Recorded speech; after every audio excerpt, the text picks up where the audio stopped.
Hello everyone, welcome to back my channel. I hope everyone is having a wonderful day.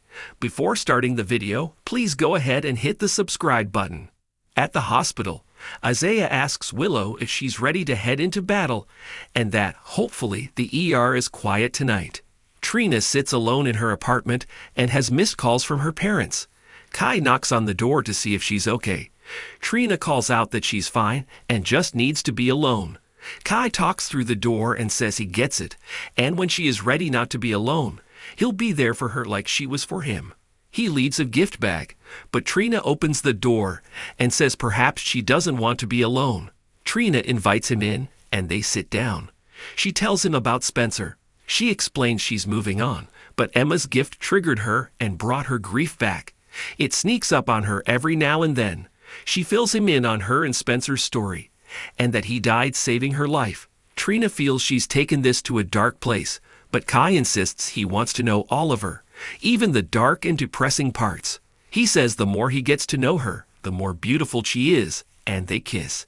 He tells her happy birthday and finally gives her his gift bag. He says she can open it when she's ready and thanks her for telling him about Spencer. He tells her to have a good night and takes off. Once alone, she opens the bag, and inside is a framed photo of them and the paintings they created at the gallery. At the Quartermain mansion, Tracy yells for Sasha from the living room. She needs tea, so Sasha goes to get it. Gio returns from Trina's party, and Tracy asks if he saw any government officials or a bulldozer out there. He says no, and Brooklyn asks her granny what she's up to. Sasha brings Tracy and the others tea, and Tracy tells Brooklyn, Chase, and Gio that she is securing the family.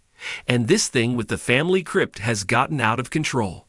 She blasts Chase for siding with the enemy, but Gio interrupts and says Chase was just following the law. However, maybe there is a way to make the law work for her. Tracy says, as it should, got to run. Tracy heads out. They all sit down to enjoy tea, and Brooklyn thanks them all for being patient with her granny. Chase says nobody should have to move their deceased family members, and Sasha calls what Drew is doing distasteful and creepy. Sasha says Tracy goes down to the crypt 3 times a week at least, and visiting her family really matters to her. Chase says Drew didn't have to do this, and he was only doing it to hurt Tracy. Brooklyn says Drew has picked a fight with the wrong broad. Later, Gio helps Sasha clean up, and they chat about Tracy and how she's taken them in, even if they aren't a part of the family. Chase and Brooklyn cuddle on the couch, and he tells her she's a lot like Tracy. Brooklyn typically would have said she's more like Gloria, but now she is rethinking that. Chase wonders what is going on with Gloria and her.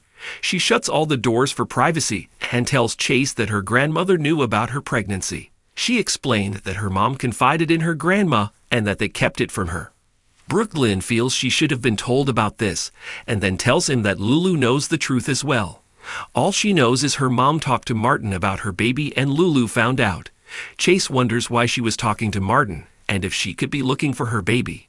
Brooklyn says her relationship with her mom and grandma now feels different, as they kept secrets from her. Brooklyn realizes she's doing the same thing to him. He says he loves her, and nothing she can say will change that.